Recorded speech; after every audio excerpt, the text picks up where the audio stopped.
Hi hello food lovers, welcome back to my channel. ఇవాళ మన special ఏంటో తెలుసా?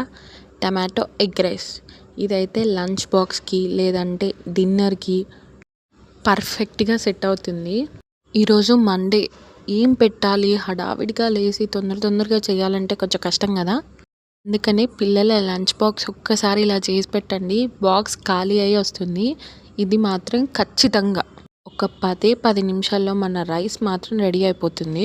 జస్ట్ ఒక 4 లేదా 3 టమాటోలు, ఒక 2 ఎగ్స్ చాలు. 10 నిమిషాల్లో మనది రెడీ అయిపోతుంది. అట్లాగే మీరు ఎప్పటి నుంచో అడుగుతున్నారు కదా, ఎప్పుడు ఆ పాత బాండీ పెడతావా, కొత్త బాండీ పెట్టొచ్చు కదా అని. అందుకోసమే ఈ బాండీ ఇప్పుడే కొత్తది తీసుకొని వెంటనే ఫస్ట్ మీకే చూపించి, అందులోనే ఫస్ట్ రెసిపీ ఇదే చేస్తున్నాను. ఇప్పటికైనా కొంచెం సబ్స్క్రైబ్ చేసుకొని వెళ్ళండి అబ్బా. అలా అని వీడియోని మాత్రం స్కిప్ చేయకండి, కంటిన్యూగా చూస్తే తెలుస్తుంది కదా మీకు కూడా ఏమేసాను అని.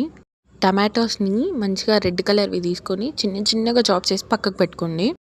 మనకి ఇందులో కావాల్సిన ఐటమ్స్ ఆనియన్, పచ్చిమిర్చి, అవి కూడా చాప్ చేసి పక్కకు పెట్టుకోండి. ఇప్పుడు ఒక కడాయి తీసుకొని అందులో ఆయిల్ పోసుకొని జీలకర్ర వేసి అవి కొంచెం వేగిన తర్వాత పచ్చిమిరపకాయలు, ఆనియన్ అవి కూడా మంచిగా వేగిన తర్వాత మనం చిన్నగా చాప్ చేసి పెట్టుకున్న టమాటోస్ని కూడా మంచిగా మగ్గించుకోండి. వాటర్ వేయకుండా ఆయిల్లోనే మంచిగా మగ్గాలి. ఒకవేళ మీకు అట్లా మగ్గుతలేవు అని అంటే కొంచెం సాల్ట్ వేసుకోండి, అప్పుడు కొంచెం తొందరగా మగ్గుతుంది.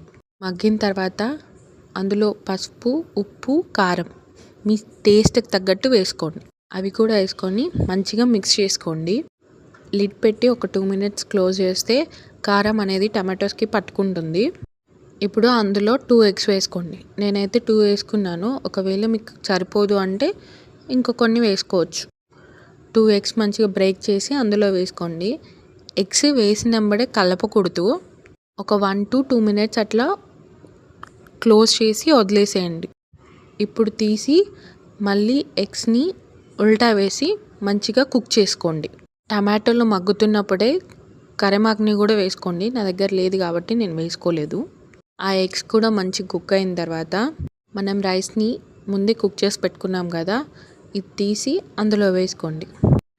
రైస్ కూడా వేసుకున్న తర్వాత ఒకసారి అంతా అన్నంకి పట్టేటట్టు మంచిగా కలుపుకోండి. నిజంగా చెప్తున్నాను, ఆఫీస్కి వెళ్ళే వాళ్ళు కానీ లేకపోతే పిల్లల లంచ్ బాక్స్కి కానీ ఇదైతే పర్ఫెక్ట్ అనొచ్చు. సింపుల్గా ఒక 10 నిమిషాల్లో అయిపోతుంది. ఇంకా బెస్ట్ ఆప్షన్ అంటే అన్నంని రైస్ కుక్కర్కి వేసి మీరు ఇవన్నీ చాప్ చేసుకొని వచ్చే లోపల ఆ అన్నం కూడా ఉడికిపోతుంది. అంతా మిక్స్ చేసుకున్న తర్వాత లాస్ట్లో ధనియాల పొడి ఉంటే కొత్తిమీరని కూడా వేసుకోండి. ఒక 2 minutes అలా వదిలేస్తే అన్నంకి మంచి పట్టుకొని ఉంటుంది.